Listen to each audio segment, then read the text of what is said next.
વડોદરામાં પડેલા 2 ઇંચ વરસાદને કારણે અનેક વિસ્તારોમાં પાણી ભરાઈ ગયા છે। ત્યારે નવાપુરા વિસ્તારમાં આવેલા 56 ક્વાર્ટર નજીક પાણી ભરાયા। વરસાદ બંધ થયાના 12 કલાક બાદ પણ વરસાદી પાણીનો નિકાલ થયો નથી।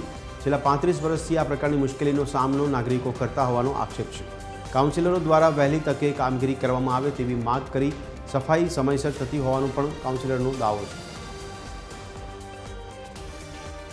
35 વર્ષથી મેં જે જોઉં છું અહીંયા આગળ પાણી નિકાલ થતું જ નથી। કાયમ આ સમસ્યા છે। અમારે તો નીચાનો ભાગ છે। કેટલી વખત અમે અમારે જાતે રોડ બનાવી છે ગલીમાં। ફૂલપાટ બી બરાબર જો કેટલા નીચે છે એની અંદર પાણી ભરાઈ જાય છે।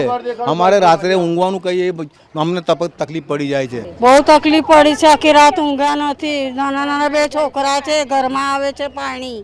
બસ સાફ સફાઈ રાખે, પાણી ના ભરાય બસ। અમે બીજું કશે તકલીફ છે બસ, બીજું પાણી ના ભરાય બસ। અમારા ઘરમાં પાણી, અમારા નીચું ઘર છે। દર વખતે નવાપુરાની અંદર પાણી ભરાય છે, 1.5 કલાકમાં પાણી નીકળી જાય છે। પણ અહીંયા આગળ જે વરસાદી લાઈન છે, લાઈનની અંદર પણ બધાએ બાંધકામ કરી દીધેલું છે। અધિકારીઓ તરત આવી રહ્યા છે, કામગીરી થઈ રહી છે। અને અહીંયા આગળ વરસાદી કામગીરી પણ અમે જાતે ઊભા રહીને આ વખતે સાફ કરાવડાવી છે। બધી ચેમ્બરો અમે જાતે ઊભા રહીને સાફ કરાવી છે। અને જે એમનું કહેવું છે કે નવી લાઈન બનાવી છે, તે પણ હું અત્યારે જોવડાવડાવું છું કે નવી લાઈન ક્યારે બનાવી અને શું છે એ વિષય પણ જોવડાવું છું।